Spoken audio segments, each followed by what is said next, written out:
Welcome to the largest city in Turkey. A city divided over 2 continents. Where Asia and Europe collide.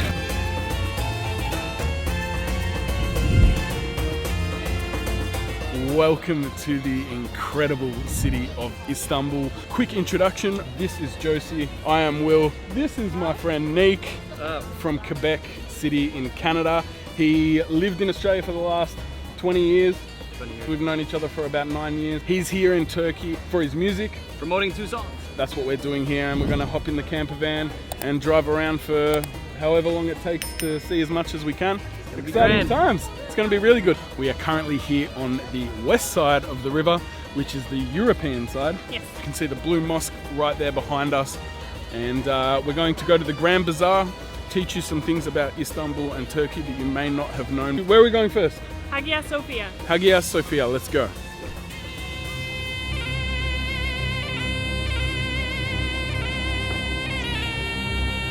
This is the Hagia Sophia. It was built in the 6th century as a cathedral, and for over half a century it was the largest cathedral in the world until they built the Seville in Spain. It was later turned into a mosque, and a cool fact about this place is that they actually have runic inscriptions from the emperor's Viking bodyguards that were put there something like 1,000 years ago. And the funniest part of that is that it's kind of like ancient graffiti. It says something like, Halfdan was here. There's currently a prayer going on at the moment, and we can't cross over into the actual area because only men are allowed in. Poor Josie. Not allowed. Unfortunately, the part where the runic inscriptions are was closed. And just a short walk from Hagia Sophia, you'll find the famous Blue Mosque, built by Ottoman Sultan Ahmed I in the early 1600s and known for its characteristic blue interior. So we are now here in the Arasta Bazaar, and we've just stopped in at this little rug shop called Troy's Rug Shop, and the guy was so knowledgeable. He wanted us to come in just to teach us a little bit about how the rugs are woven. He had so much knowledge to share, and it was interesting. We are now at the Grand Bazaar, the oldest market in the world. And construction of it started in 1455. There is 61 covered streets with over 4,000 shops, and they get around 400,000 visitors per day.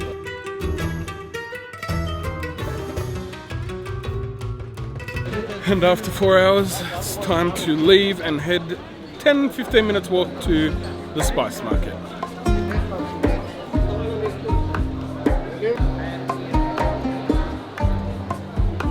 Or do you give tea? The first shop we went to, met this lovely guy here. Hi. And he's given us all our own little tasting. Cheers. This one, Hatuna Matata. Happy tea. Oh, it smells so good. For you, what is this tea? Viagra tea. Yes, of course. You taste? Oh, it smells good. You finish some more drinks 5 times. Blah, blah, blah. We got the mulberry tea that Will really liked. It was a little bit more expensive than I was expecting, but it is what it is. It's about 13 American. Come to these places, they let you try it and taste it and everything before you buy, which is always good. Been here for 20 minutes and we've made it from there to here. And there's a lot more to see. Oh my god! I was ready. You already got me.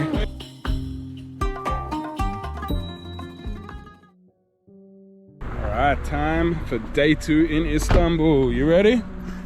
I'm ready. Hadi! Let's check out the Asian side.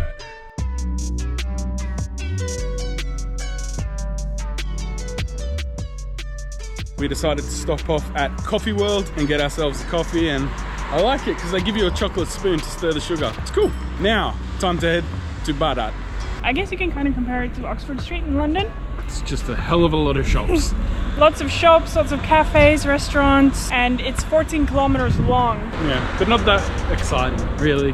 No. So we're gonna head down to the beach now. The one thing we've learned since being on this Asia side, it's a lot more relaxed, a lot more chilled out. People kind of come here to just laze around, enjoy the sun, enjoy the beach. Where on the European side, it's more touristy. You got all the shops, you know, you've got all those tourist highlights. But I mean, here you've still got this. Yeah, it's cool. Yeah, here it's more locals, less tourists, which is nice. Definitely. One thing I have to say about Istanbul is that the cats here are very well looked after, the street cats, and they've even got homes along the beach here where they've obviously set them up so that the cats can go somewhere safe for sleep, and it's really nice. It's good to see.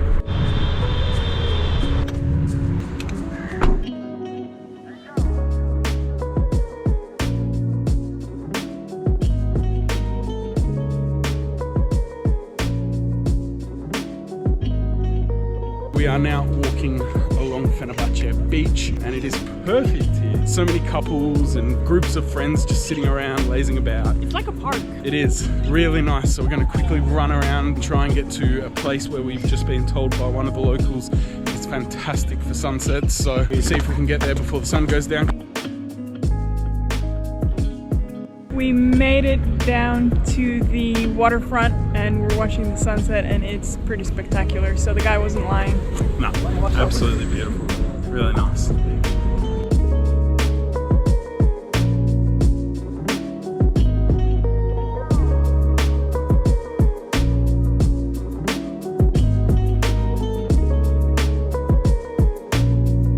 We are now in Karakoy here on the east side of the river, and this is a bustling little location with plenty of local cuisine, so maybe we should go try one. He's kidding, of course. There's heaps of kebabs and kofta and lamachun and pide. If you've ever been to Bangkok, it's kind of like Khaosan Road. It's just so much people and there's so much going on and it's so much fun. So such a good vibe. Now let's go eat. So we decided to stop at Kasap Döner, and I got a Iskender Döner, which is bread with döner kebab, and then there's sauce on it, and then it's just drenched in sheep's butter. Really good. Yeah.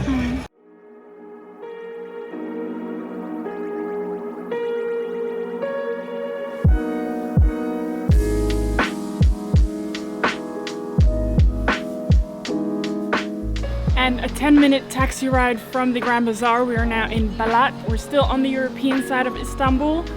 And if you want to go explore Istanbul, make sure you wear comfortable shoes, because these hills will get you. Oh, absolutely. Oh my God. This place is amazing though, from the architecture where it's just all old and falling apart to some of the newer buildings that have been renovated and redone up. This place is a must come see. There's so many colorful buildings that are just popping with color, and it's just amazing. This area is home to some of the most Instagrammable locations in all of Istanbul.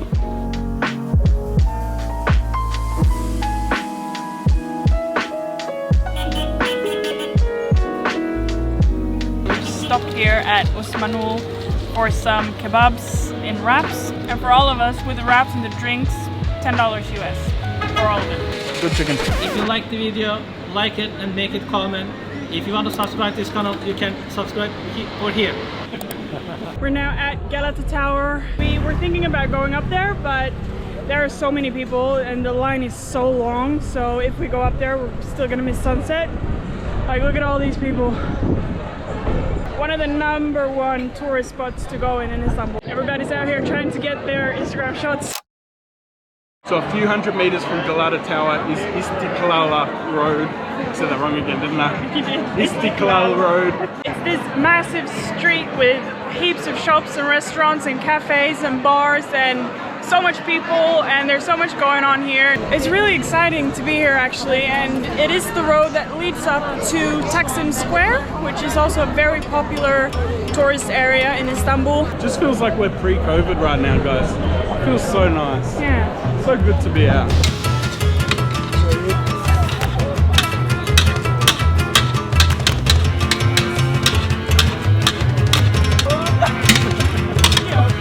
Oh my God!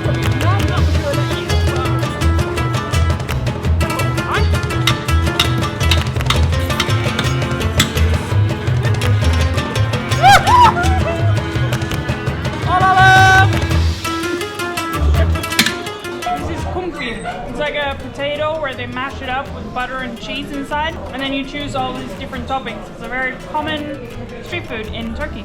The restaurant that we're at is called Potatoes, and the guy here obviously really hates his job. He's miserable, not friendly at all, sighs. So it was very stressful ordering. I'm so nervous. I ordered olives, and I don't even like olives. Pressure makes us do crazy things, people. These are kestane. I'm not sure if I'm pronouncing that right, but they're chestnuts, and they're like a street food that, or a snack that you see all over Istanbul. These little stands, and they're hot. They're drier than I expected. It is dry. It's not for me. The shops are still open on the main street. It's crazy. It's 2 a.m. in the morning. Like the clothes shop are still open. There's still so lots many of people. Now we're gonna go try a Turkish dessert called baklava and see how that tastes. Yeah, I don't know how to say that. Faruk glue. Yeah, something like that. I think I nailed it. So this is like a baklava, but with ice cream in it. It's very sweet, but it's good. If you made it this far, thank you so much. Do not forget to click like if you enjoyed this video. And if you want to see more, Hit subscribe. and we'll see you again In the next one. Bye. Bye.